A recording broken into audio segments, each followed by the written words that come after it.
No es largo este discurso, pero vamos a ver hasta dónde da tiempo de llegar. Muy bien. Entonces, de nuevo, recuerden nada más lo del micrófono. Ahorita vamos a abrir para preguntas. Iniciamos siempre con la lectura y luego con las preguntas. En esas primeras sesiones lo que hemos estado tratando de hacer es cubrir las bases del budismo, pero igual si tienen preguntas respecto a algún otro tema, algo más avanzado, más adelante las podemos ir viendo.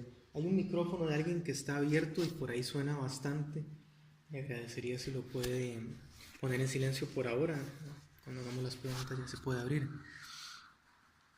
Entonces, bueno, este discurso, un poco de historia de cómo se llega a este discurso, para los que la conozcan y los que no, para que la conozcan ahora.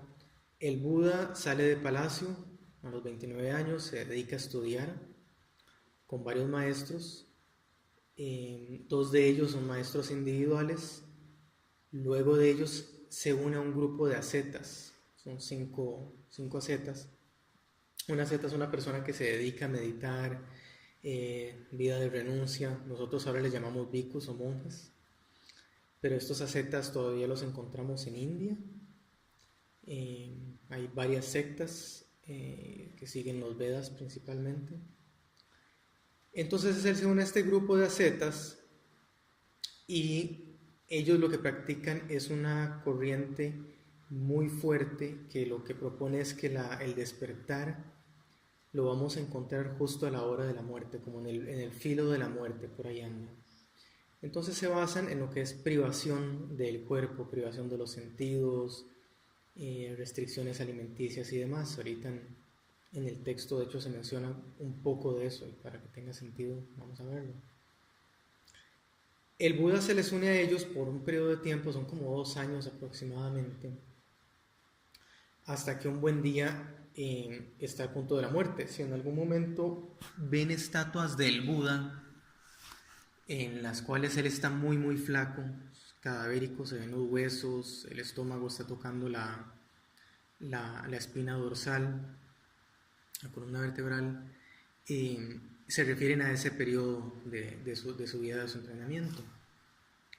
Estos ascetas son muy buenos, en realidad hacen una práctica muy intensa en ese sentido, y lo que sucede es que él un día casi se desmaya, casi se muere, tratando de darse un baño. Al suceder eso, viene una muchacha y le da de comer.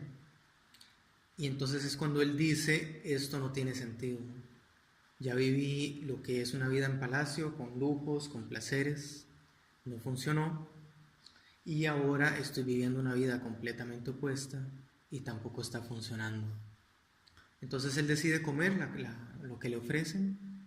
En esa práctica él solamente comía algo pequeño, un grano de arroz, un grano de maní al día. Hay otros textos donde él habla más de eso. Y entonces por eso es que está tan flaco.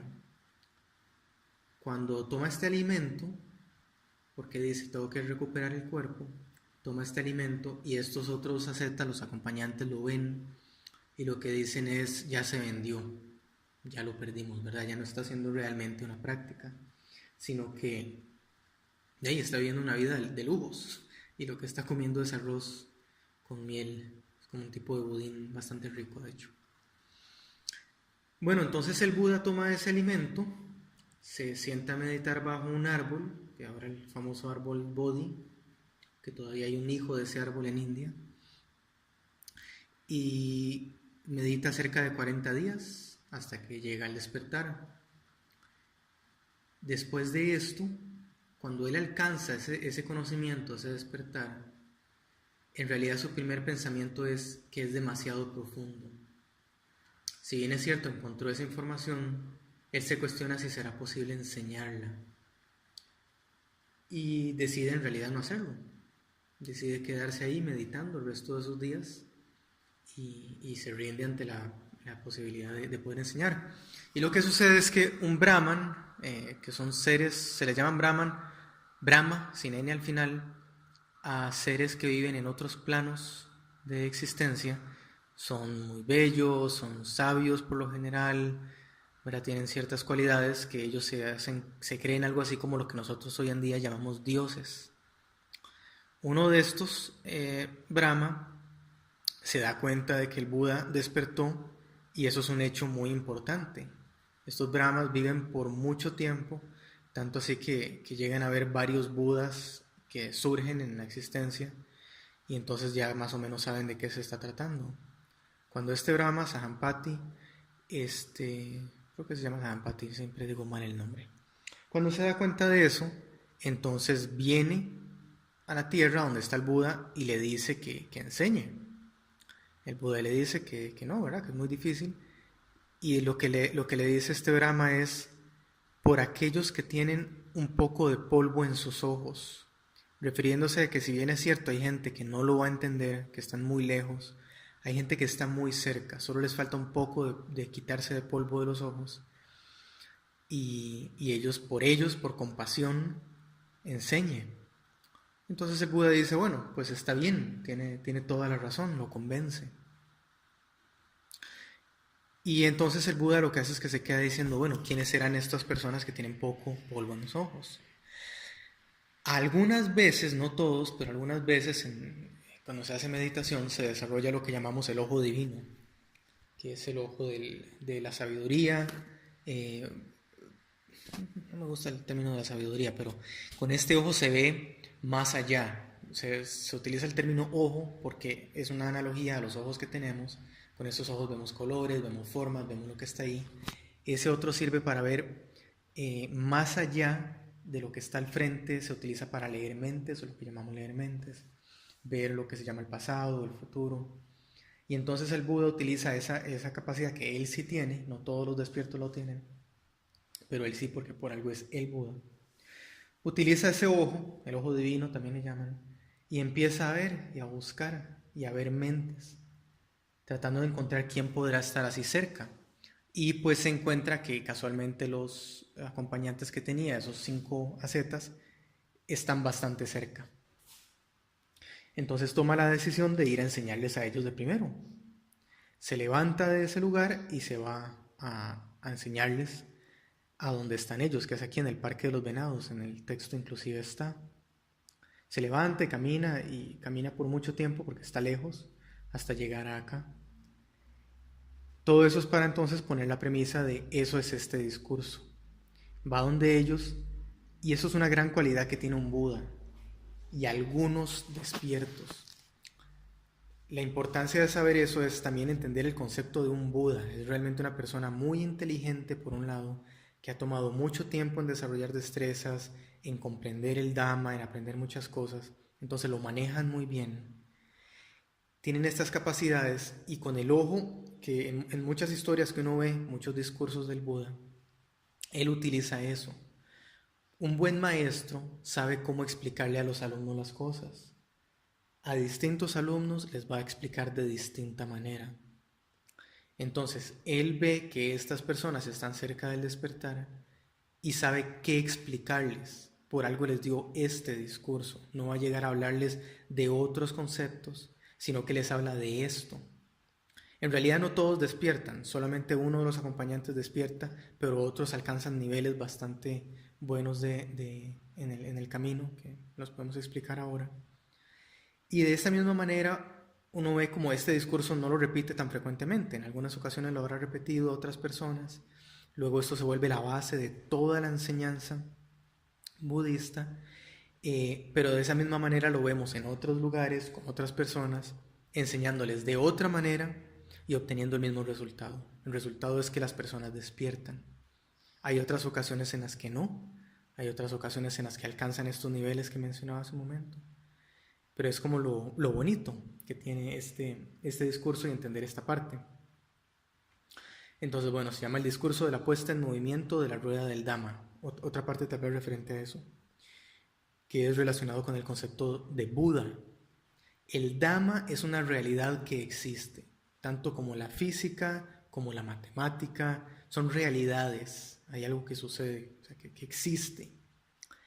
Pero, igual que la matemática, que la física, ¿verdad? No porque exista hay alguien que la conozca, sino que hay momentos en la historia en la cual todo el mundo lo olvida. Antes de Einstein, no es que no existía la física como la conocemos después de Einstein, ya existía, pero él la descubrió. Igual el cálculo, ¿verdad? Todo esto sí existe, pero nadie lo conoce.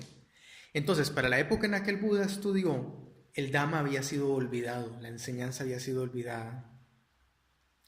Y por eso él va a estudiar con otros maestros y ellos no saben enseñarle Dhamma budista. Él despierta por sí mismo, por su propia investigación, y al hacer esto es que lo llamamos un Buda, con B mayúscula. Cualquier otra persona que despierte le podemos llamar Buda o un Buda, pero con B minúscula. Buda significa estar despierto. Él es el Buda, así como él hay otros que sin tener información del Dhamma, sin tener maestros que se lo enseñen, por sí mismos lo descubren. Y entonces, al hacer eso, y luego el ir a enseñar, se dice esta frase, puesta en movimiento de la rueda del Dhamma. Le llamamos la rueda del Dhamma y si quieren ahora me recuerdan y les pongo unas fotos. Eso es un símbolo budista. Es como un timón de un barco con 8 puntas. Esas 8 puntas representan el sendero óctuple que ahorita lo vamos a ver y es una rueda. Entonces es toda la analogía, puesta en movimiento de la rueda del Dhamma. Nadie conoce el Dhamma en este momento, ni el mismo ese Brahma que les dije que fue a hablar con el Buda lo conoce, nada más sabe que hay un Buda. Entonces dice, encontró, ¿verdad? La respuesta del Dukkha, es un gran maestro, solo sé que él sabe, voy a decirle que enseñe. Pero en ese momento solo el Buda tiene esa información, solo él la volvió a descubrir porque ya había sido olvidada a grandes rasgos. Entonces, de ahí viene el nombre del discurso, puesta en movimiento de la rueda del Dhamma, y lo que hace es que va a este lugar a enseñarle esto a sus antiguos acompañantes. Por cierto, si tienen preguntas, las pueden o escribir, y entonces las van dejando ahí, yo las voy respondiendo, sea aquí o al final, o si no, después abrimos los micrófonos y podemos conversar un poco más. Pero por si si tienen alguna pregunta, solo la ponen ahí y después la vemos.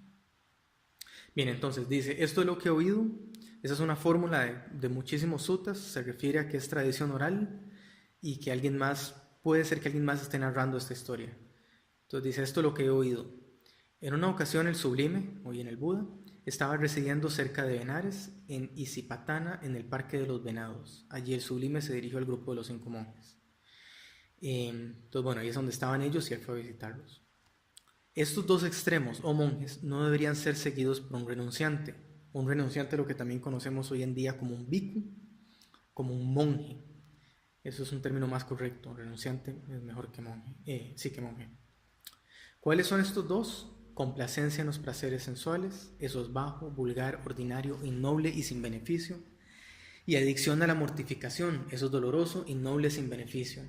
No siguiendo estos dos extremos, el Tathagata, que es él, el Buda, ha penetrado el camino medio que genera la visión, que genera el entendimiento, que conduce a la paz, que conduce a la sabiduría, que conduce a la iluminación y que conduce al Nibbana. Eso es lo que les decía hace un momento.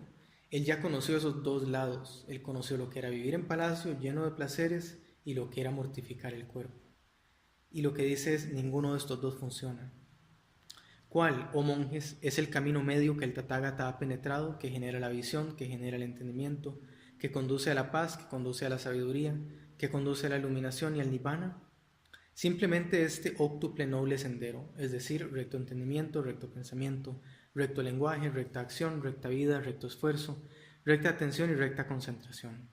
Este, oh monjes, es el camino medio que el Tathagata ha penetrado, que genera la visión, que genera el entendimiento, que conduce a la paz, que conduce a la sabiduría y que conduce a la iluminación y al Nibbana. Esta, oh monjes, es la noble verdad del sufrimiento. El nacimiento es sufrimiento, la vejez es sufrimiento, la enfermedad es sufrimiento, la muerte es sufrimiento, asociarse con lo indeseable es sufrimiento, separarse de lo deseable es sufrimiento, no obtener lo deseado es sufrimiento, en breve, los de la adherencia son sufrimiento. Entonces, 2 puntos. Primero, en esa sección número 3, lo que está exponiendo es el camino medio. Eso lo van a escuchar una y otra vez en temas budistas. Siempre es el camino medio. Ninguno de los extremos es correcto. Es conocer bien eso, tener mucha rectitud en lo que estamos haciendo, pero no irnos a los extremos. Es muy, muy importante eso. Y además aquí lo asocia con el noble óctuple sendero. Eso quiere decir que mientras nos mantengamos en el noble óctuple sendero, vamos a estar siempre en el camino medio. Eso es de suma importancia. Y en ese punto número 4 es la primera noble verdad. Esto también es muy importante, también como para corregir algunos errores que uno ve. A veces la gente dice que el budismo proclama que todo es sufrimiento, que vinimos a sufrir también, a veces lo he escuchado. Vean que en realidad el Buda nada más lo que dice es, esta es la noble verdad del sufrimiento. El término en pali es dukkha, la noble verdad del dukkha. Él no dice que todo es dukkha, que vinimos a sentir dukkha. No dice nada de eso, nada más dice, esta es la verdad del sufrimiento. Y lo explica. Muy importante porque a veces también a la gente no le gusta la palabra sufrimiento y utilizamos otras traducciones. Hablamos de penas, insatisfacción, estrés. Utilizamos muchas palabras para tratar de traducir dukkha, tratar de explicarlo. Y en realidad yo diría que casi nunca está bien, nunca se logra el cometido, porque en realidad es un concepto que no tenemos en nuestra palabra, en nuestro idioma. Y vea que el Buda también le sucedió. Él no llega a hablarles a una serie de ascetas que tienen años practicando y les tiene que explicar también a ellos. Les dice, esta es la noble verdad del dukkha, y a continuación se las explica. El nacimiento es dukkha, la vejez es dukkha, la enfermedad es dukkha, la muerte es dukkha, asociarse con el inicial es dukkha. Tiene que explicarla. Nacimiento no se refiere solamente al nacer como un bebé, sino al renacimiento, al nacimiento a cada momento. En budismo tenemos ese concepto de renacer, y eso es que a cada momento, sostenidos en el deseo, que ya lo vamos a ver en la otra noble verdad, creamos una nueva existencia, una y otra vez, creamos nueva existencia. Crear esa existencia es sufrimiento, es dukkha. Lo vamos a ver porque se sostiene en el deseo. Al estar deseando cosas nuevas, estamos experimentando dukkha. ¿Por qué deseo algo más? Porque hay dukkha. Entonces, estar en este nacimiento es dukkha. También otra razón es porque todo lo que nace, todo lo que existe, está sujeto a lo que viene después. Vejez, enfermedad y muerte. Entonces, el nacimiento en este momento puede no ser dukkha. Una nueva pareja, un nuevo trabajo, un nuevo carro. Quizá en este momento no sea dukkha, pero va a llevar al dukkha, va a llevar al sufrimiento, invariablemente, porque todo lo que nace está sujeto a vejez, enfermedad y muerte. Y nadie quiere vejez, nadie quiere enfermedad, nadie quiere muerte. Luego también dice, asociarse con lo indeseable es dukkha, separarse de lo deseable es dukkha. Eso se refuerza en la segunda noble verdad, con el deseo, y es bastante claro, creo yo. Cuando hay algo que yo tengo rechazo y no deseo, el tenerlo cerca me va a generar una cierta emoción, una cierta sensación, y a eso lo definimos con dukkha. E igual el otro, que también es parte de muerte. Un ser querido muere, eso es dukkha. Yo muero, eso es dukkha. Un teléfono que me gustaba mucho se daña, eso es dukkha. Es la muerte del teléfono, es el cese de esa relación. También el otro, no obtener lo deseado, ¿verdad? Es parte de lo de separarse de lo que quiero. Entonces deseo algo y no lo obtengo. Esa emoción es dukkha. Esta última parte, la traducción está mal y quiero pedirles a la gente más bien de esta página que lo corrijan, porque dice, en breve los de la adherencia son sufrimiento. En realidad es los 5 agregados son sufrimiento. 5 agregados de la adherencia, es que ese es el término completo. Los 5 agregados no vienen acá, es otro tema más grande. Pero eso se une con la parte de anatta, con la parte que hablamos a veces, hemos conversado de que en el budismo se dice que no hay un yo, no hay un alma, no hay un ser. Esos son los 5 agregados de la adherencia. No voy a entrar a profundidad en eso porque es un tema grande y hay un sutta que lo explica muy bien. Entonces por ahora dejémoslo como con un asterisco, ¿verdad? Pero a lo que se refiere el Buda es que toda esta existencia que se da por esos 5 agregados, y la palabra adherencia se refiere a que son con deseo, generan sufrimiento. Entonces nunca vamos a encontrar el cese del sufrimiento en este cuerpo, en emociones, en sentimientos, en nuevas actividades. Todo eso es parte de los 5 agregados. Esa es la primera noble verdad. De lo que más me interesa que quede claro es romper un mito que tal vez algunos hayan visto, que dicen que todo es sufrimiento o que venimos a sufrir. El Buda nada más dice, existe. Y es muy lindo porque uno dice, bueno, pasó 6 años meditando y estudiando y la conclusión es, existe el sufrimiento. Qué interesante. Existe. Lo segundo que nos dice, ahora sí la explicación, es, esta, oh monjes, es la noble verdad del origen del sufrimiento. Es este deseo que genera nueva existencia, lo que les decía antes, renacer. Deseo que genera nueva existencia. Asociado con placer y pasión se deleita aquí y allí, es decir, deseo sensual, deseo por existencia, deseo por no existencia. Y yo soy muy insistente en esto de que el budismo es muy hermoso porque se repite una y otra vez, una y otra vez, una y otra vez. No encontramos un tema por acá que luego se contradice por allá o que luego no volvió a aparecer. Vean que acá en la primera noble verdad planteó algo y en la segunda ya lo está reforzando. La primera noble verdad nos dice existe el sufrimiento, la segunda nos explica el origen. Y en el origen nos plantea de nuevo deseo, no cualquier deseo, el deseo que genera nueva existencia, nacimiento, lo que ya nos planteó antes, asociado con placer y pasión que se delita aquí y allí. Es decir, el deseo sensual, eso está asociado a los 5 agregados de la adherencia que les dije antes. Deseo por la existencia, ese deseo por la existencia es no obtener lo deseado. O sea, yo deseo existencia, deseo cosas y al no obtenerlo se genera sufrimiento. O el deseo por la no existencia. Veámoslo de otra manera. Si yo tengo algo que me hace sufrir o que yo percibo como sufrimiento, lo rechazo. Eso es deseo por no existencia. Ya no quiero que eso exista. Me duele la espalda, ya no quiero que exista. O bien, otro tipo de existencia, la primera parte, deseo por la existencia. Me duele la espalda, quiero que exista el placer. Quiero ir a ver una película, quiero existir en esa película, en los superhéroes o en la historia romántica. Ese deseo en ese primer plano, esa ansiedad, que es otra traducción para dukkha, esa ansiedad que tengo, uy, porque no la voy a ver todavía, o porque todavía me duele y no va a cesar, es ese momento el que empieza a generar ese dukkha. Otra forma en que dicen que se explica en esta formulación, y que les decía que el Buda tiene esa maravilla de enseñanza, los que conozcan algo de Ayurveda, esta es una fórmula ayurvédica. Cuando usted va a un médico ayurvédico, ellos le dan 4 cosas. Lo primero que le dan es la prognosis, lo que le dicen es la enfermedad que usted tiene. Entonces, por ejemplo, le dicen, sí, tiene dolor de cabeza. Entonces ven que el primero es, existe el dukkha. El segundo es la razón, le duele la cabeza porque no ha comido. Vamos a ver el tercero, que son las buenas noticias. La tercera noble verdad es cuando ya empezamos con las buenas noticias. Y en la fórmula ayurvédica le dicen igual. La tercera parte es, ¿hay sanación? ¿Se puede sanar o no se puede sanar? Y vean que esta tercera noble verdad es muy sencilla. Esta, oh monjes, es la noble verdad de la cesación del sufrimiento. Es la total extinción y cesación de ese mismo deseo, su abandono, su descarte, liberación, no dependencia.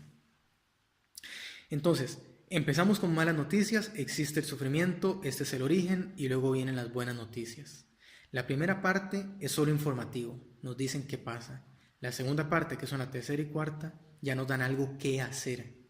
Nos dicen puede cesar. Y esta parte también es muy importante. Yo siempre explico que a nosotros nos tienen en esta cultura acostumbrados a tener un problema y luego solucionarlo. Yo recuerdo aquí en este país, que seguro pasó en otros países, hace muchísimos años, unos 20 años, salieron unas pastillas para evitar lo que nosotros aquí llamamos la goma, la resaca, después de tomar. En vez de enseñarnos a no tomar o a tomar menos, nos sacaron una pastilla para que usted tomara todo lo que quisiera y al día siguiente tomarse esa pastillita y estar bien.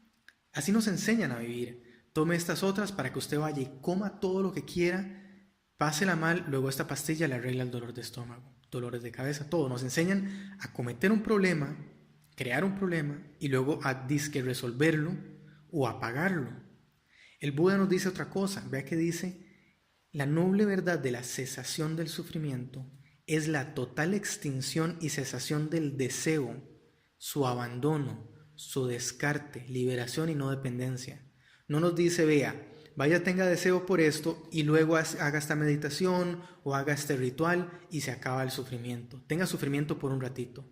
Él nos dice, vaya un paso atrás y tengamos la total extinción del deseo. Abandónelo. Eso es muy importante en la enseñanza del Buda, y lo vamos a ver que es un cambio radical de la manera en que nosotros estamos acostumbrados a practicar. Muy bien, la cuarta noble verdad, esta, oh monjes, es la noble verdad del sendero que conduce a la cesación del sufrimiento. Y es lo que ya él dijo anteriormente. Es el octuple noble sendero. Es decir, recto entendimiento, recto pensamiento, recto lenguaje, recta acción, recta vida, recto esfuerzo, recta atención y recta concentración. Otras traducciones utilizan el término correcto. El término recto o correcto no es moral. Se refiere a que entendimiento recto es aquel que lleve a la tercera noble verdad, a la extinción del deseo. El recto entendimiento, el recto pensamiento, el recto lenguaje, todos son rectos si llevan a la cesación del deseo, a la cesación del dukkha. Si no llevan al cese del dukkha, no es recto. Es muy bueno porque no es moral. No entramos en polémicas, no entramos en debates filosóficos. Es muy sencillo. Hay dukkha, entonces no fue recto entendimiento o no hubo correcto entendimiento. Si hay dukkha, si es correcto, si es recto. ¿Y qué es dukkha? Lo que ya vimos atrás. Es en realidad muy científico, una perspectiva muy, muy científica. Luego continúa. Bueno, el párrafo. Vamos por el 8. Sí, por el 8.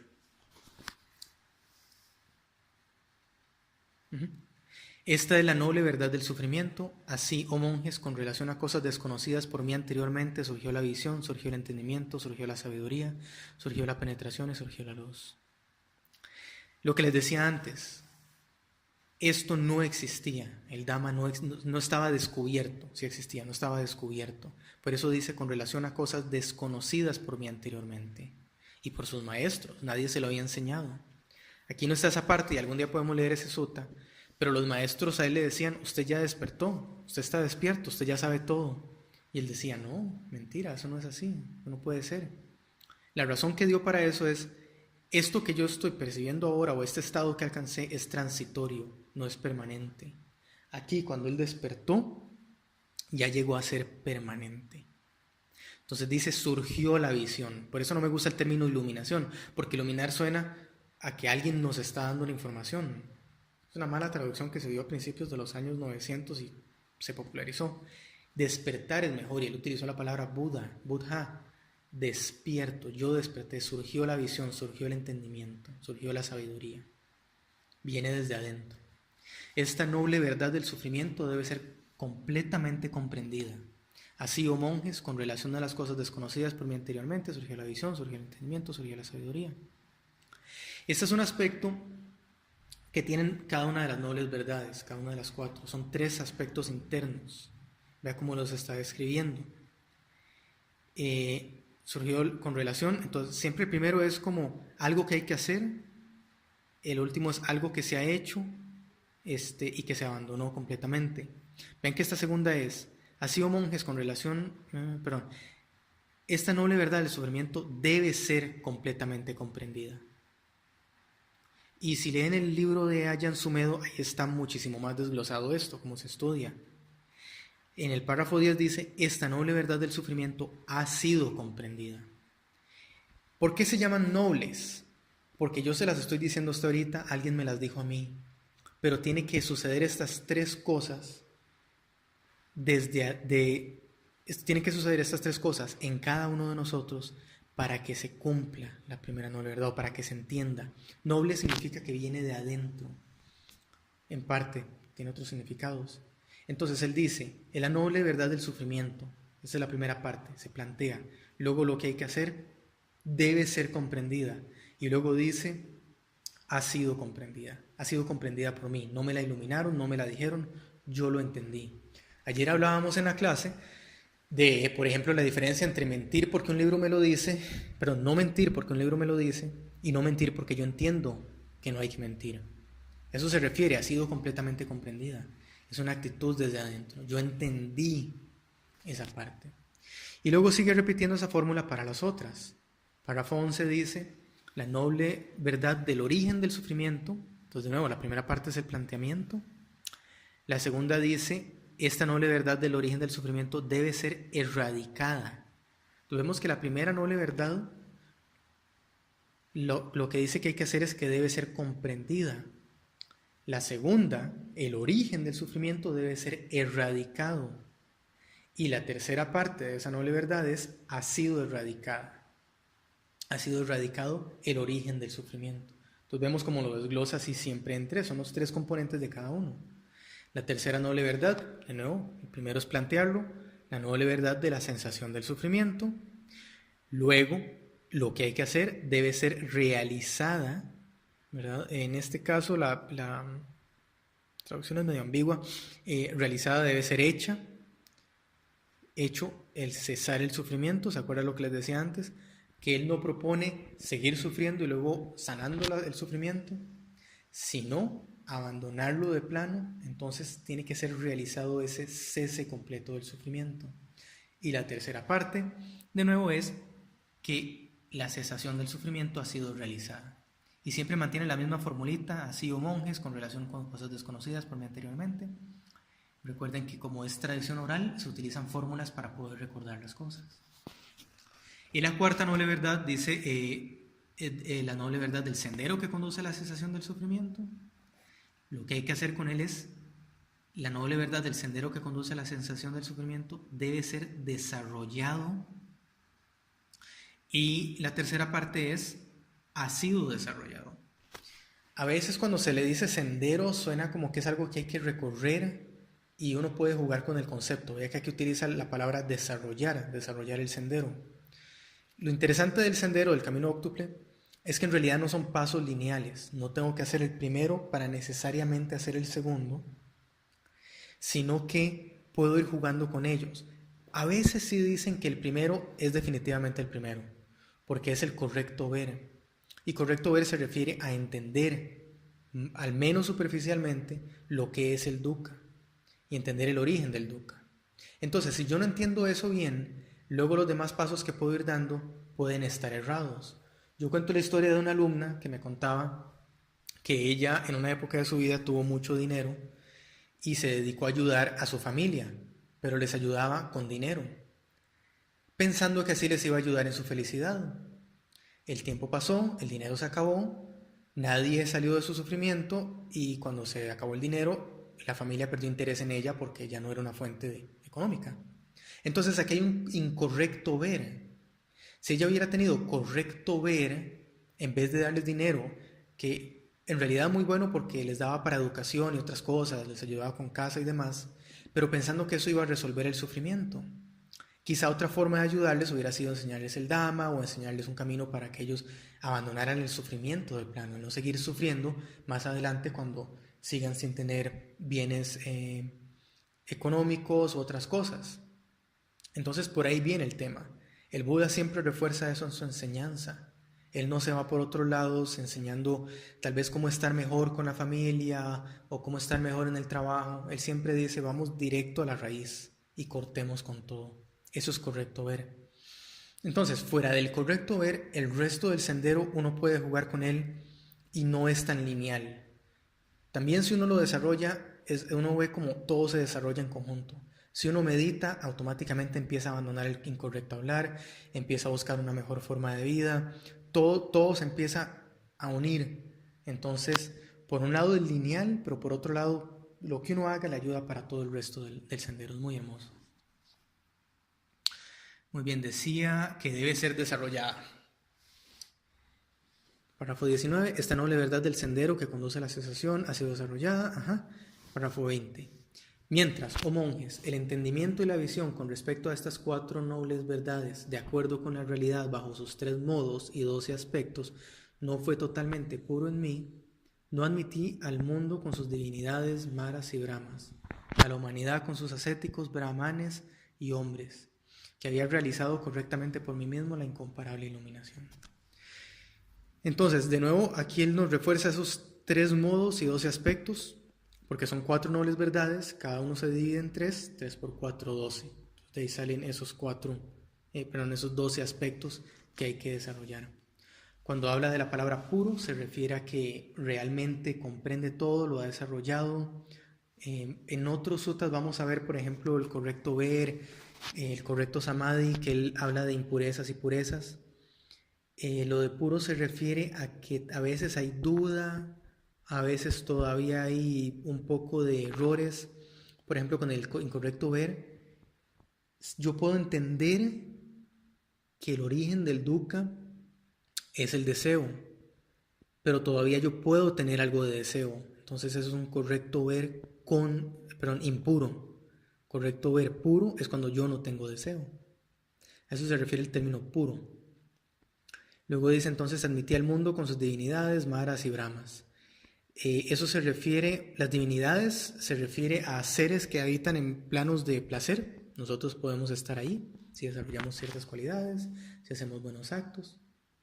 Mara es un concepto que se refiere a, de hecho se traduce como muerte, Mara, y se refiere como a cada vez que estamos con duda, que decimos yo no merezco estar bien, todo eso es Mara, es un concepto, por eso es la palabra muerte. Pero también sucede que hay seres que se creen que ellos son un Mara, entonces personifican ese concepto.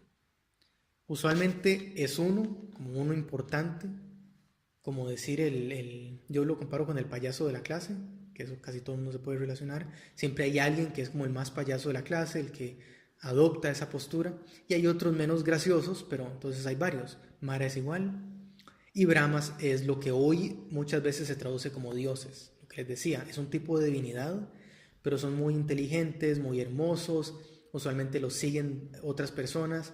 En el hinduismo a esas personas se les considera, y a uno en específico se le considera realmente el Brahma, el más importante, el creador de todo. Él mismo cree que él es el creador de todo, y hay discursos donde el Buda habla con él y lo que le dice es, sí, no, en realidad usted no es eso. Y bueno, esto es lo más cercano que vamos a encontrar con el concepto de Dios en budismo. El término es Brahma, no es Dios, pero para efectos de traducción, Brahma. Maras les podríamos llamar diablos también si se quisiera, porque por ahí viene.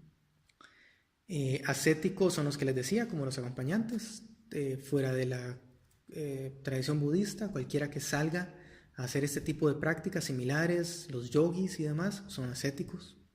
Brahmanes son algo así como monjes en esas mismas tradiciones. Y hombres, son hombres, personas. Entonces, bueno, lo que dice es eso, que ya después del despertar, de cumplir con todo eso, entendió todas estas situaciones, lo que son realmente. Surgió en mí el entendimiento y la visión, inconmovible en mi liberación, este es el último nacimiento, ahora no hay nueva existencia. En esto a lo que se refiere es a lo que hablábamos antes de nacimiento, que se divide en 2 partes. Nacimiento realmente como hombre, como persona, bueno, como mujer en este plano. Él dice ya no hay renacimiento, o sea, ya no vuelvo a nacer en este plano. Y no hay nueva existencia, es otra forma de decir eso mismo. La existencia es más que renacimiento en este plano.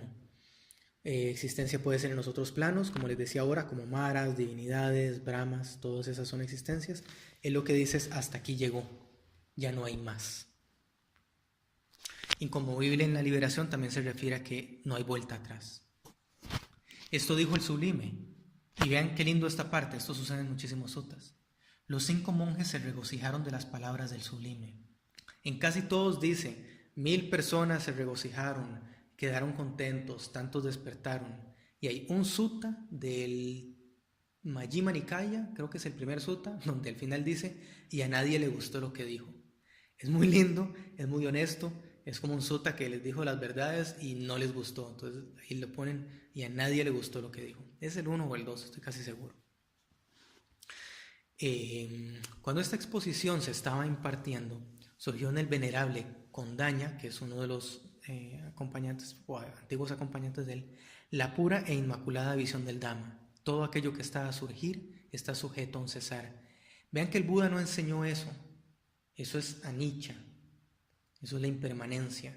El Buda no se lo enseñó acá, pero lo que hablábamos de con poco polvo en los ojos, este asceta estaba tan cerca que entendió eso, a partir de otra explicación. Cuando el sublime puso en movimiento la rueda de la doctrina, la rueda del Dhamma, las divinidades terrestres hicieron oír este sonido. Esta excelente rueda de la doctrina ha sido puesta en movimiento por el sublime cerca de Benares, en Isipatana, en el Parque de los Venados, y no puede ser detenida por ningún ascético, brahman, divinidad, mara, brahma o ningún ser en el universo. Habiendo escuchado esto de las divinidades terrestres, las divinidades del Chatumaharajika, hicieron oír este sonido. Esta excelente rueda de la doctrina ha sido puesta en movimiento por el sublime cerca de Benares, en Isipata, en el Parque de los Venados, y no puede ser detenida. Ven que la misma fórmula de antes. Y esto a lo que se refiere son planos de existencia. Dice las divinidades terrestres. Esos son algunos planos de existencia que están muy cerca de acá. Cuando a veces decimos que vimos un fantasma, se refiere a estas divinidades. Son seres que habitan en otros planos, pero ese plano está muy asociado a esta tierra. El segundo, las divinidades del Chatumaharajika, es otro plano, son también divinidades, pero está un poco más arriba. Y luego sigue con el otro. Las divinidades del Tuatix, aquí está mal esas letras, Tuatixa, eso es una C y un punto abajo, no es el cedila como tal. Igual el TA es un punto arriba. Es otro plano todavía más arriba, repite la misma fórmula. Habiendo escuchado las divinidades, luego siguen las de llama, que es todavía más arriba. Entonces, a lo que se refiere esto es que esas divinidades fueron alegrándose, y los planos más arriba de las divinidades se fueron alegrando y todos estaban como regocijando, porque un nuevo Buda empezó a dar información, empezó a dar enseñanza. Llegamos hasta las divinidades del Tusita, luego las divinidades del Nimaranati, y si quieren conocer más de esto, está el libro de las 31 planos de existencia, me recuerdan y se los comparto, está en el grupo también, donde viene más específico esto. Lo importante de esta parte, del Parinitawasawati, las divinidades de esta siguieron de los mundos de los Brahmas. Lo importante de esto, ya voy a explicar el mundo de los Brahmas, que hoy lo hablamos un poco, es la importancia de un Buda, y la importancia de entender que estas divinidades, aunque se hagan llamar dioses o brahmas, aunque se crean perfectos, no lo son. Tanto es así que un Buda está arriba de ellos, porque tiene el verdadero conocimiento para el cese del sufrimiento.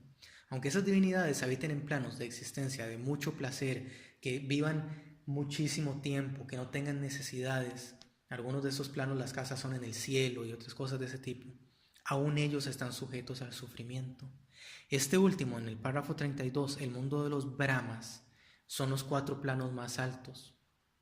Están asociados con los Brahma Viharas, que ya casi lo vamos a ver en meditación, que es el famoso Metta, que hablamos mucho, ¿verdad? Que es amor compasivo, Karuna, que es compasión, Mudita, que es felicidad simpática, y Upekkha, que es la ecuanimidad. Cuando uno desarrolla esas cualidades, son tan importantes y tan buenas que uno habita en esos mundos de los Brahmas.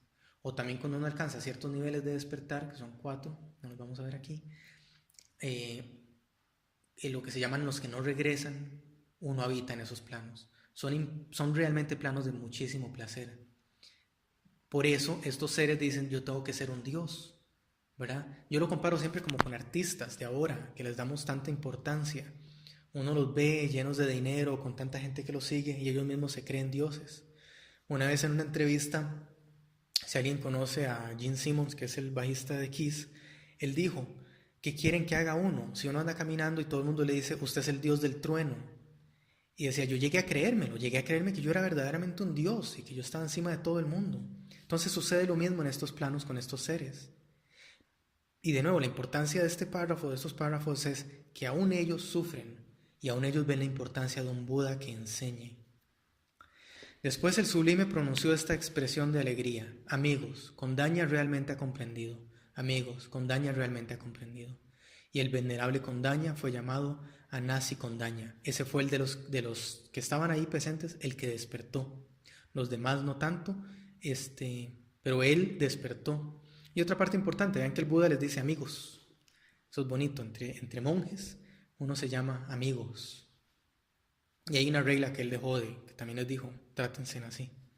Y el venerable Añasi Condaña, habiendo visto el Dhamma, alcanzado el Dhamma, conociendo el Dhamma, penetrado el Dhamma, muy importante, penetrado el Dhamma, por eso digo, iluminación no es tan buena traducción, es algo que sucede de adentro, penetrado el Dhamma, trascendido la duda, sin incertidumbre, sereno y no dependiendo de otro en la enseñanza del maestro, se dirigió al sublime.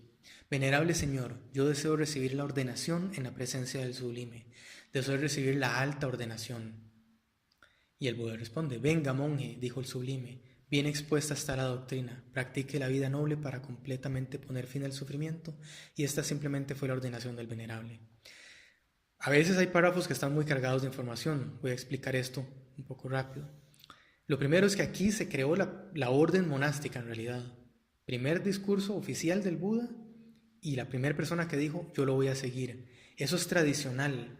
Todavía usted va a India, se encuentra uno de estos ascetas y le dice, yo quiero estudiar con usted. Y él le dice, bueno, venga, usted va a ser de mis alumnos. Y es como órdenes pequeñas de monásticos. El Buda lo hizo con sus 2 primeros maestros y lo hizo con estos monjes. Y entonces ahora este monje despierta y dice, la filosofía, la doctrina que yo seguía está incorrecta, quiero seguir la suya, usted va a ser mi maestro. Y le pide que él sea su maestro.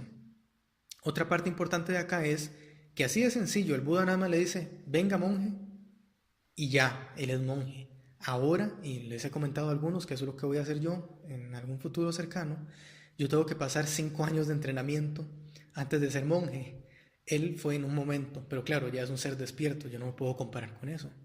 Conforme pasó el tiempo, se fueron creando más reglas y ahora, hoy por día, son de 5 a 6 años, a veces más, de entrenamiento. Es bastante fuerte, ¿verdad? Es bastante tiempo. Entonces esta parte también es muy, muy interesante.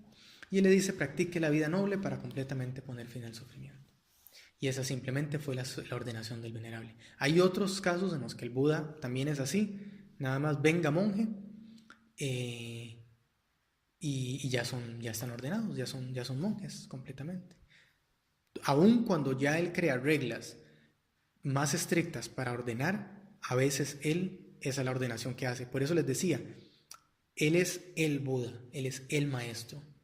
Entonces, si bien es cierto él tenía reglas y decía, para ordenarse usted necesita estas cosas, si él decidía con una persona decirle, ya usted es monje, hay que respetarlo porque él sabe por qué lo está haciendo.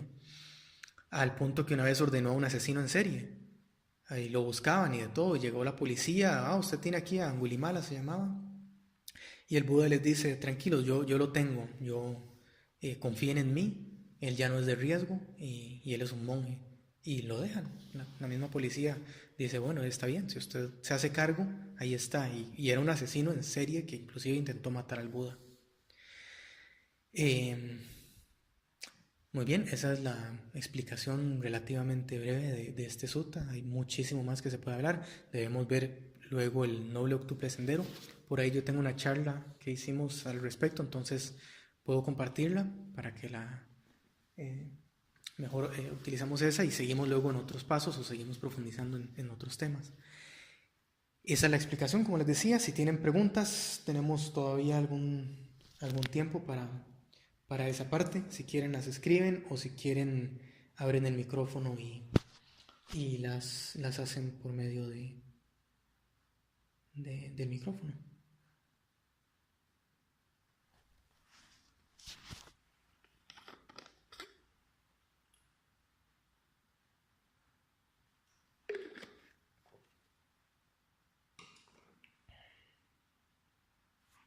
Y gracias por compartir los textos ahí.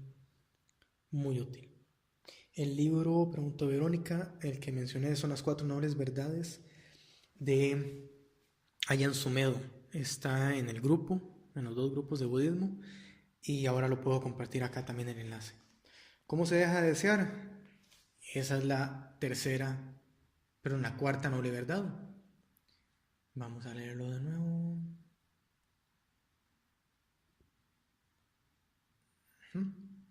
Esta es la verdad del sendero que conduce a la cesación del sufrimiento.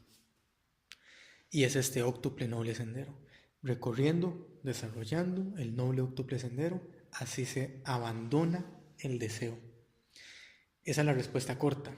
La respuesta larga es, como le decía, hay que sentarse y estudiar el noble octuple sendero. Dentro del noble octuple sendero, que es la recta atención y la recta concentración, esos dos son los aspectos principales de meditación que conocemos hoy en día. Concentración es samadhi, que es relacionado con shamatha, eso lo hacemos en meditación, y atención es sati.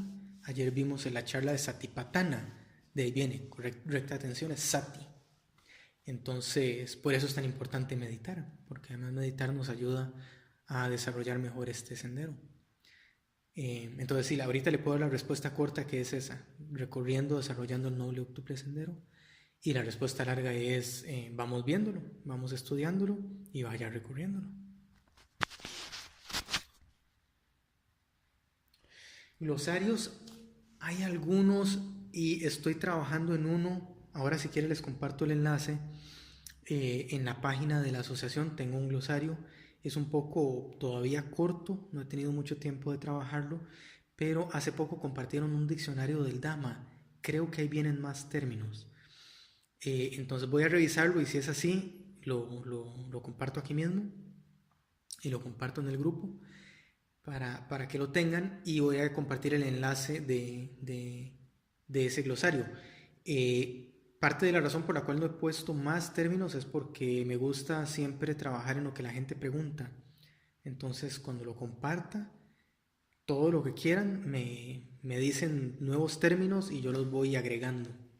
Hay una gente que tiene uno muy bueno, pero está en inglés, son varios miles de términos muy bien explicados. Este es mucho más pequeño, tengo unos 10, 15 términos. Pero la idea es también que otras personas puedan compartir, que puedan ayudar. Está hecho en formato wiki, que ahora mucha gente lo conoce.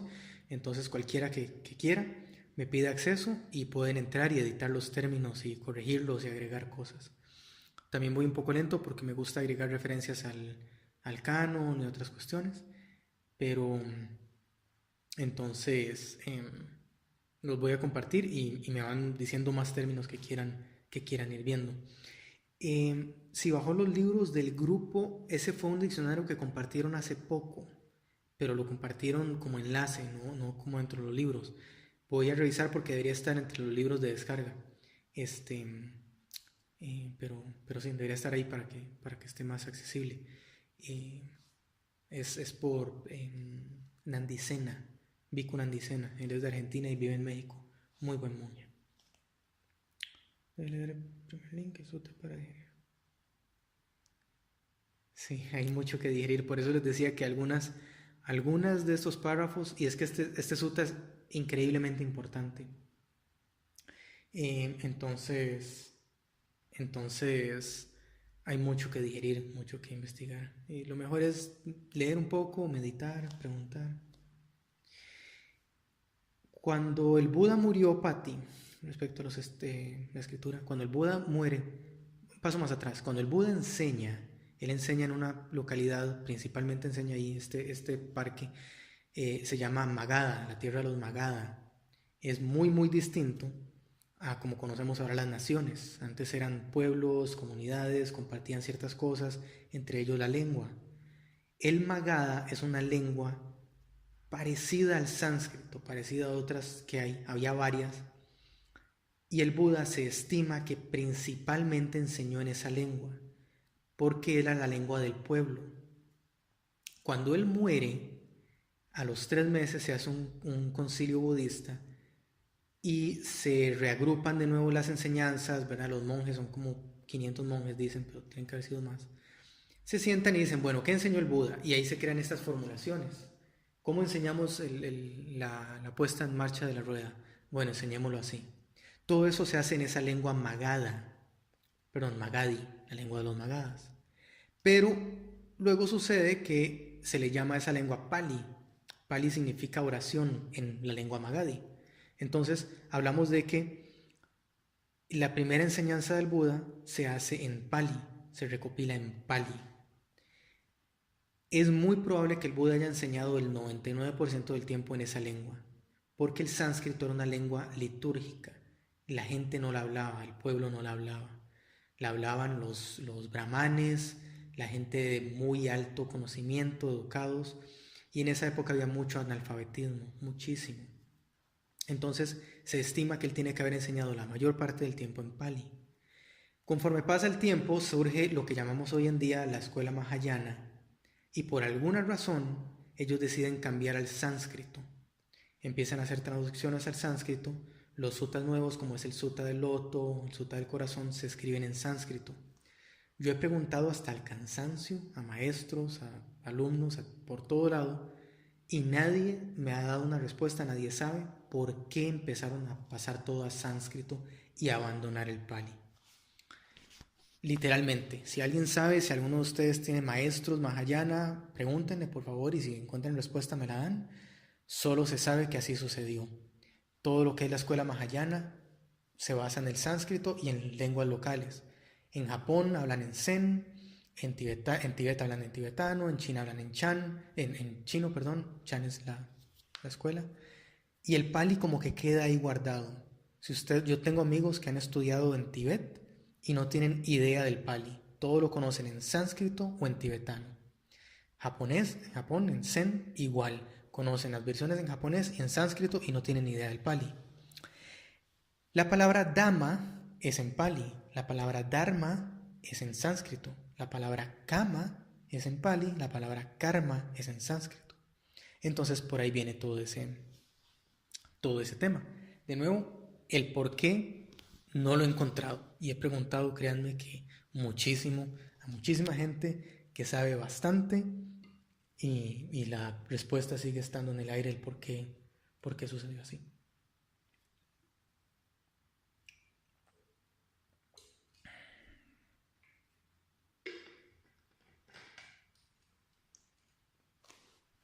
¿Alguna otra pregunta?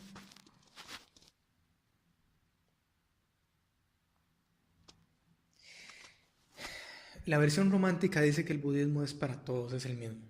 La pregunta es que si el budismo es el mismo para todos o que si hay estilos de budismo.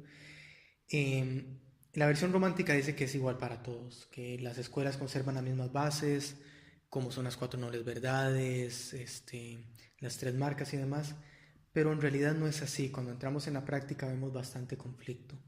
Hace unos días tuve una conversación con varios alumnos de Nichiren en el grupo y literalmente es otra historia. Por ejemplo, Nichiren propone que el deseo mundano es equivalente al despertar.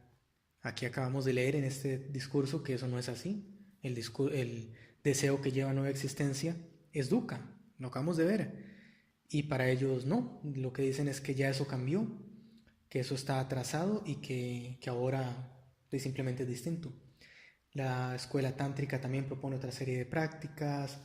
Básicamente el Mahayana parte de una nueva interpretación de los textos y lo que dicen es que lo que enseñó el Buda acá, inclusive en este discurso, no lleva al despertar, lleva como una liberación baja, pero no es el despertar real. Yo leo este texto y no veo cómo puede interpretarlo así, pero es una gran diferencia. La otra cosa que dicen es que el Buda no está... Ellos no lo dicen así, lo que dicen es que el Buda renuncia al nirvana, o como ellos le llaman en sánscrito, nirvana, que él no está en el nirvana, que él sigue existiendo, pero de nuevo aquí lo vemos y él dice ya no hay existencia, ya no hay renacer. El Mahayana dice, en realidad no, eso lo dijo así porque la gente de esa época no podía entender una enseñanza más superior, pero luego enseñó otra cosa. Hay también una serie de versiones de cómo enseñó eso, es muy confuso, no hay textos que lo soporten, todo está en el aire. Y lo que dicen es que él renuncia al nirvana. Si uno lee este texto, renunciar al nirvana es tanto como renunciar al despertar. Entonces, a grandes rasgos, no es el mismo budismo. Se supone que conserva las bases, pero en realidad hay muchas diferencias. Dicho eso, la comunidad no tiene conflictos. O sea, la doctrina cambia, pero es muy lindo porque a nivel de practicantes uno no ve conflicto. La primera vez que yo visité el monasterio, había una monja zen y un monje mahayana que estaban viviendo ahí por unos días. Compartían de las comidas, o sea, todo, no hay conflicto. Eso es muy bonito. Aunque la doctrina va cambiando, siempre se busca mantener una amistad. No todo se puede compartir porque hay partes de la doctrina que realmente cambian, pero a nivel de budistas, buscamos siempre mantener una estrechez y una relación íntima para no romper lo que llamamos la sangre, romper la comunidad. Eso es muy importante. ¿Dónde quedarían los planos? No quedan en un lugar. De hecho, el término plano es muy confuso. El término es loca. La loca. Dama loca. El término loca, plano es una palabra que se queda corta. La palabra loca se refiere a varias cosas. Una se refiere al espacio físico donde se está, y otra se refiere a las personas que están ahí. Entonces, a las personas y a ciertos estados, como al tipo de lugar que es. Entonces, el plano loca no está en un lugar específico. Por ejemplo, lo que les decía, hay algunos planos con los que interactuamos muy fácilmente con estos seres, pero no es que necesariamente el plano también esté en esta tierra, solo que como en otra dimensión no es eso, sino que podemos interactuar con ellos porque estos seres de estos planos todavía tienen mucho apego a esta tierra. Entonces, aunque están en otro plano, al tener apego a esta existencia se mantienen aquí cerca. También la otra razón por la cual hay interacción es porque cuando meditamos y calmamos la mente, se desarrolla este tercer ojo que les decía y uno accesa a estos planos, por decirlo de alguna manera, uno puede verlos. Yo lo explico como cuando uno anda muy distraído y hay alguien cerca y uno no se da cuenta que está triste. Uno está en otras. Él está en otro plano de existencia. Estamos los dos viendo lo mismo, pero la otra persona está triste. Estamos viendo el mismo partido de fútbol, pero mi equipo va ganando y el de él va perdiendo. Yo estoy en un plano distinto al de él. Estamos en el mismo plano físico, pero el plano de existencia es distinto. Cuando nos salimos de esa concentración que tenemos, podemos ver a la otra persona y decir, ay, está triste, no me había dado cuenta. Cuando meditamos sucede lo mismo. Se desarrolla esta capacidad de ver otros planos y ver otros seres que están sufriendo o están más felices. Y eso lo vamos a ver en otros suttas, en otros discursos, que es lo que les decía, que el Buda efectivamente va y habla con Brahma. El Brahma, que en la tradición védica, que conocemos hoy como hinduismo y yoga, en parte, ellos consideran que ese Brahma es un dios. El Buda literalmente va y habla con él, que está en otro plano de existencia. Pero por medio de la concentración, de la meditación, accesa a esos planos, va, habla con Brahma y dice, bueno, usted no es realmente un dios creador, un Brahma creador. Usted es un ser nada más. Entonces sí, el término plano es un poco confuso. El ayudar a que otros despierten, si no hubiese más después de despertar, si no hubiese más existencia, dice usted. El Buda dejó la enseñanza y en el último sutta, Ananda, que es el primo y el asistente, le dice que no muera. Y el Buda le dice, ya dejé el Dhamma, ¿qué más quieren? Ya lo expliqué. Y enseña por 45 años. Entonces, él lo que dice es, ya dejé el Dhamma. Y de hecho también hay otros maestros que saben muchísimo. Entonces, él enseña todo lo que puede, pone en movimiento la rueda del Dhamma. Y luego él mismo dice, ya este cuerpo ya no aguanta, ya el cuerpo tiene que morir. Entonces, es como ese punto también intermedio. Ya para qué quedarse, ya enseñó lo que podía, lo que debía.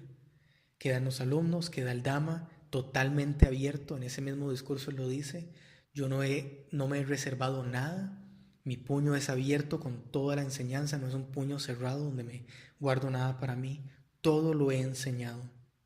Y antes de morir, un tiempo antes, él mismo dice, necesito terminar ciertas cosas y luego ya puede morir este cuerpo. Se dedica a hacer esas cosas, entre ellas es crear la sangha, que son los monjes y las monjas, dar ciertas enseñanzas y luego ya ahí queda. Entonces, eso es lo que él hizo y ya eso queda. Me refiero a lo que dice sobre después de iluminarse, despertar, ya no hay más vidas. Sí, él ya no hay más vidas. Y cualquier persona que despierta, ya no hay más vidas. Ya él dejó la enseñanza y esa queda ahí y nosotros nos apoyamos en ella. En algún tiempo, van a ser varios miles, tal vez millones de años, viene otro Buda. Él enseña, vuelve a morir y esa rueda, lo que les decía, esa rueda se detiene o ya el Dhamma se olvida, viene otro Buda y vuelve a poner en marcha la rueda y así continúa. Los egos que tenemos se deben eliminar o se les educa. El ego no existe.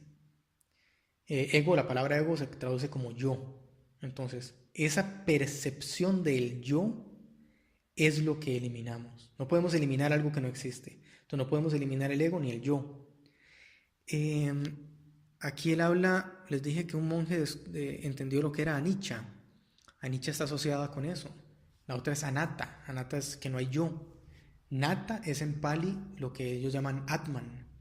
Atman es la propuesta védica de un dios, de un alma.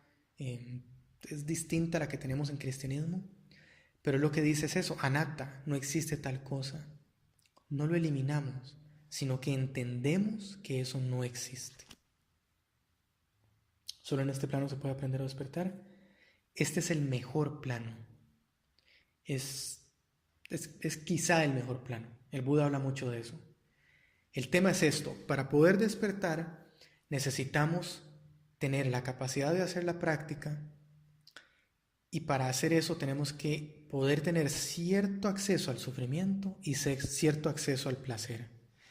Les decía que en estos planos donde están los Brahmas hay mucho placer y se vive mucho tiempo, al punto que estos seres se les olvida y dicen, soy inmortal y vivo en placer, ¿para qué practicar? Entonces, cuando estamos en esos planos, se corre el riesgo de que se nos olvida hacer la práctica, ¿verdad? Si estamos en los planos de sufrimiento, es el caso contrario. Hay sufrimiento todo el tiempo y se nos olvida que hay posibilidad de dejar de sufrir. En cambio, en este plano tenemos los dos. Vemos que hay una guerra en tal lugar, vemos que hay hambre en tal lugar, pero tenemos una vida relativamente cómoda, estamos en internet, con un espacio, nadie acá es esclavo, ¿verdad? Tenemos cierto nivel de placer, aunque tenemos acceso a ver el sufrimiento. A mí me escriben gente de Argentina, de Venezuela, y me dicen que están muy, muy mal en este momento. Yo puedo ver eso, ellos pueden verlo más directamente. Entonces, hay momentos donde yo estoy en mucho placer, pero esos son llamadas de atención que me recuerdan, hay sufrimiento, recuerde la práctica. En estos días, a una persona muy cercana a mí le diagnosticaron cáncer. Eso fue una bofetada en la cara que me dijo, haga la práctica. Recuerde, en cualquier momento este cuerpo muere. ¿Y usted qué va a hacer? Entonces es muy bueno todo eso que sucede. En esos planos se viven miles de millones de años. Llegan a olvidarse, pero no, esto no se acaba. Que a veces lo hacemos en este mismo plano. Pensamos que somos inmortales. Entonces, no solo en este se puede, pero es definitivamente el mejor. El Buda habla de eso. Y él no lo dice, realmente hay mucho debate si él realmente dice que este es el mejor, pero definitivamente sí nos dice, esto es una excelente oportunidad, no la desperdicien. Ya estamos sobre tiempo, entonces si quieren las últimas preguntas para que no quede tan larga esta charla. Yo creo que logré grabarla, al menos parece que se está grabando, así que espero que quede. En el libro Siva el Buda dice que el Kama en el budismo tibetano es diferente al Kama del Theravada. ¿Cuál es la diferencia? En eso hay mucho debate,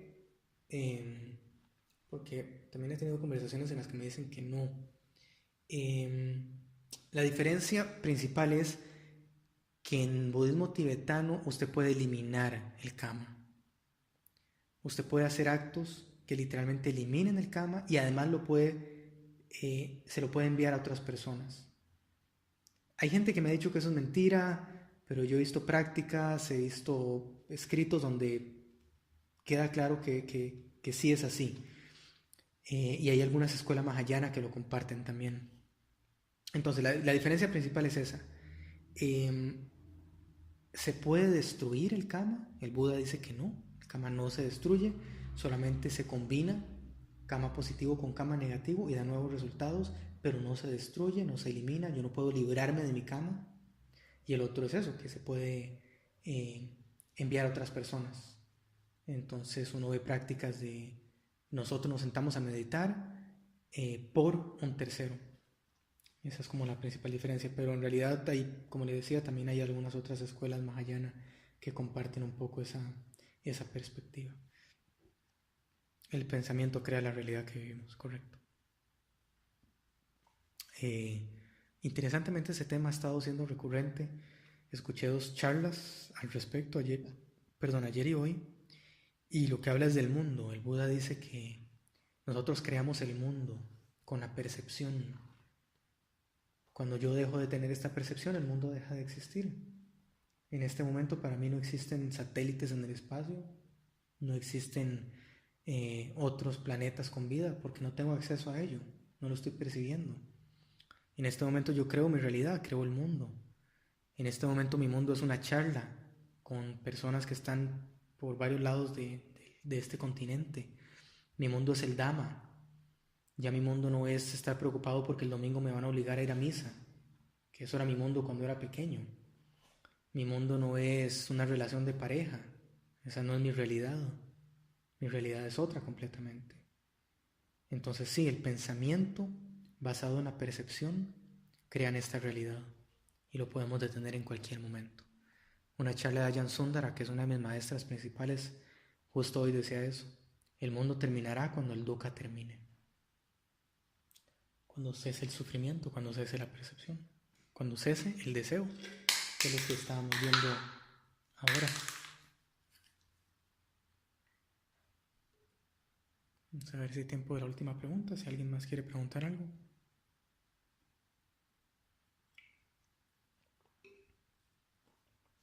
De eso habla un poco el libro de los planos de existencia. Según entendí, las últimas emociones son las que determinan el plano.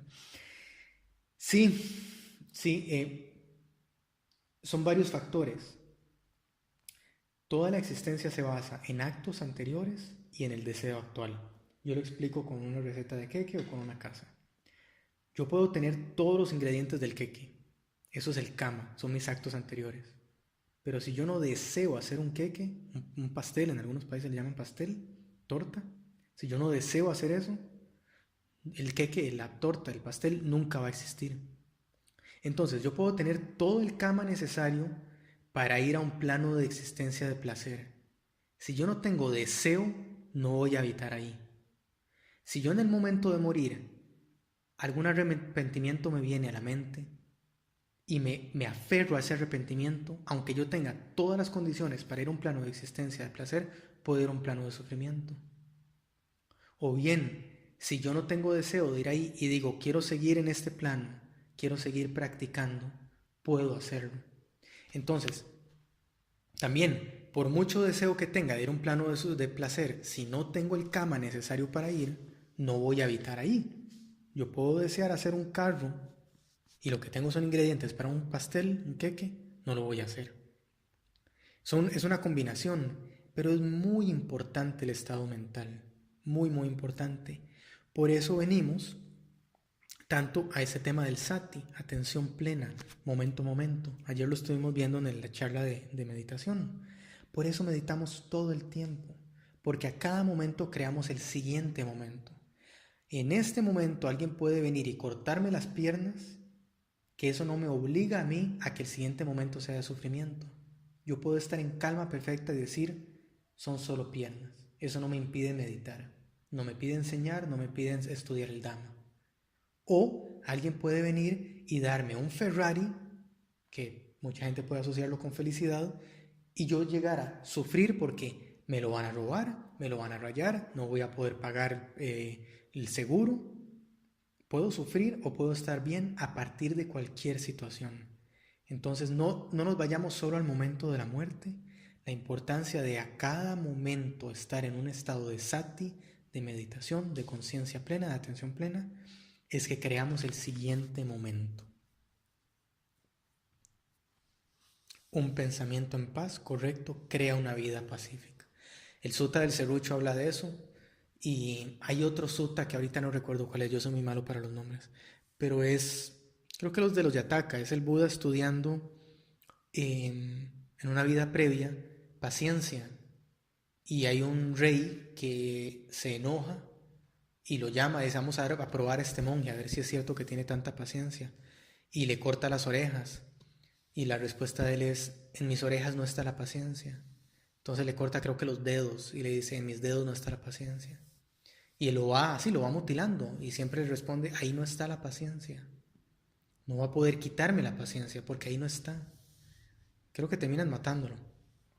Y estoy casi seguro que era una historia del Yataka. A lo que me refiero con eso es que las condiciones no determinan el estado mental.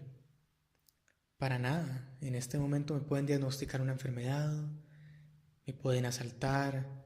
Eso realmente no impide que yo esté en calma. Es cierto que tal vez no es fácil, que no es la vida que estemos acostumbrados, que no es lo que nos enseñan, pero podemos verlo lógicamente y decir, es cierto, esto no conduce a lo otro. Veamos el caso del carro, del vehículo, ¿verdad? No porque me den un buen vehículo yo voy a ser feliz. Digamos a la gente con buenas pertenencias que no son felices. Y otra manera de resolver esa incógnita es si los estados, si las condiciones externas determinan el estado mental, todos deberíamos reaccionar igual.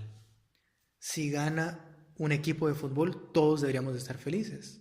Si queda una persona de presidente, todos deberíamos de estar felices. Y no, cada quien reacciona dependiendo de sus pensamientos.